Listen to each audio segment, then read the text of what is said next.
On reprend l'enregistrement et je vous partage à nouveau le fichier, le calculateur avec calculateur marathon.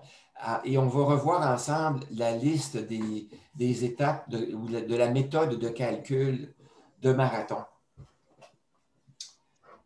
Alors donc, dans un premier temps, Marathon va effectuer les calculs dans cet ordre-là, l'ordre qui est énuméré. Alors, les dépenses ponctuelles inscrites dans l'onglet « Besoins » sont reportées dans l'onglet « Budget ». Ensuite, les revenus et les dépenses qui sont inscrites dans l'onglet « Budget » sont calculés année par année. Ensuite, l'impôt fédéral puis l'impôt provincial sont calculés à chaque année en tenant compte des déductions, des crédits et du palier et du taux d'imposition. Ensuite, l'écart annuel entre les revenus et les dépenses est reporté dans l'onglet décaissement. Donc, le résultat du calcul de l'onglet budget, le résultat final, l'écart entre les revenus et les dépenses, est reporté dans l'onglet décaissement. Ensuite, et ça va servir à calculer les besoins de décaissement. Si les revenus sont supérieurs aux dépenses, on va avoir un surplus. Donc, cette année-là, on n'aura pas besoin de décaisser. Mais si les dépenses sont supérieures aux revenus, alors on va avoir un déficit. Donc, on va avoir besoin de décaisser cette année-là. Et le montant de décaissement va être pris selon l'ordre de décaissement que vous aurez choisi.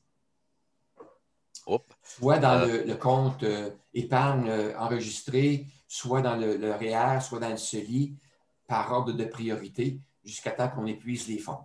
Question. Dans les FER, tu as un décaissement qui est automatique. Oui.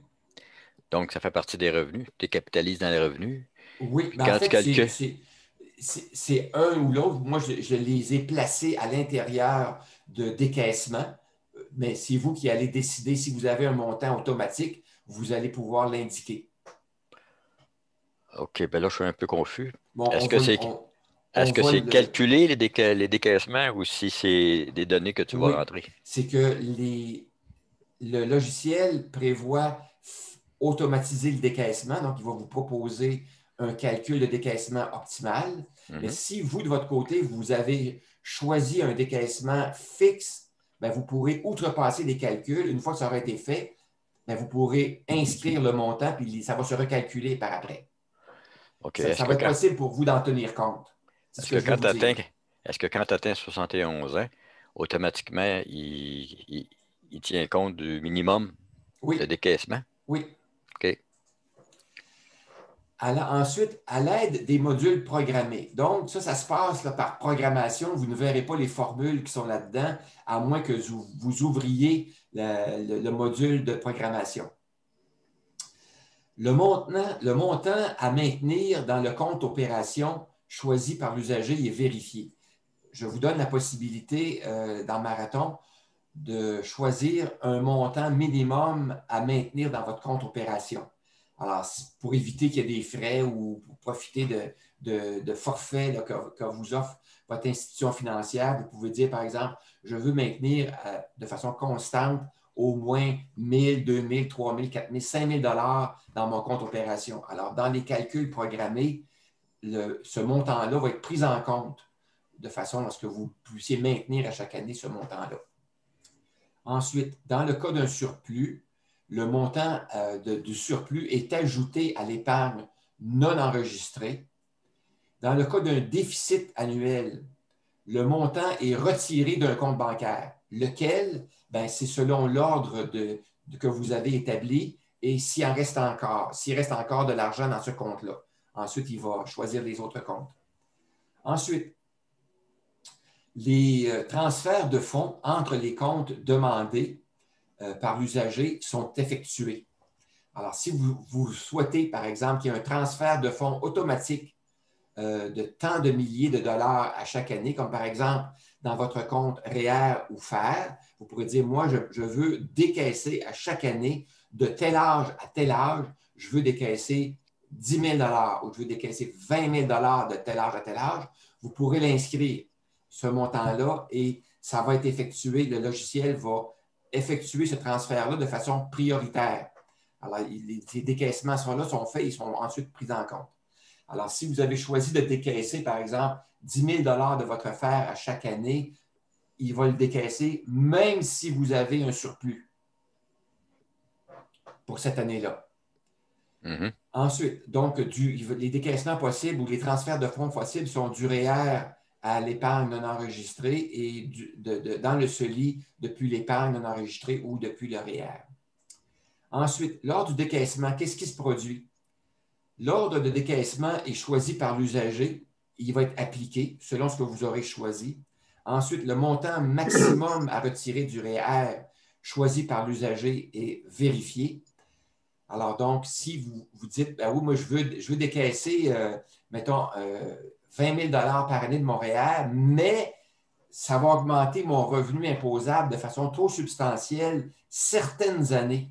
Alors, j'aimerais ça que pour pallier à ça, bien, je vais plutôt demander 20 000 mais je ne veux pas qu'il décaisse plus que 80 ou plus que 75 pour ne pas faire défoncer mon montant de revenus et que je fais trop d'impôts les années où il y a des pics de décaissement. Alors, donc, vous pourrez moduler avec un indicateur là,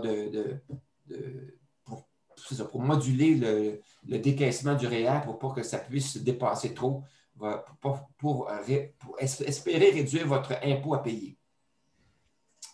Ensuite, l'année choisie, il va aussi appliquer la répartition des dividendes et des intérêts choisis par l'usager. Ensuite, l'année choisie par l'usager pour vendre ses propriétés est vérifiée. Le cas échéant, le montant résiduel de la vente de la propriété va être transféré. Va être transféré où? Soit dans le CELI ou l'épargne non enregistrée, selon les spécifications d'usager. Alors, si vous avez de l'espace disponible dans votre CELI et que vous avez spécifié que vous souhaitiez l'utiliser, bien, il va transférer une partie du montant de vente résiduel de votre propriété dans le CELI et le restant dans l'épargne non enregistrée.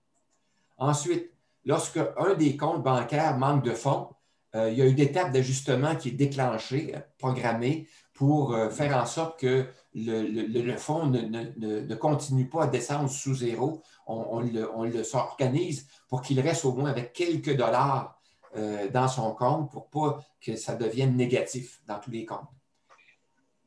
Excuse-moi, Bernard. Oui.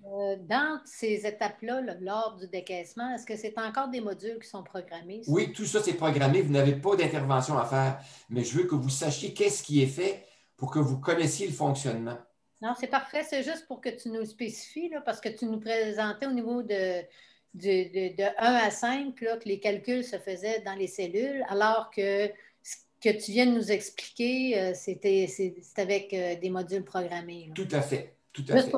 par rapport au fonctionnement d'Excel. Oui, tout à fait. Tout à fait.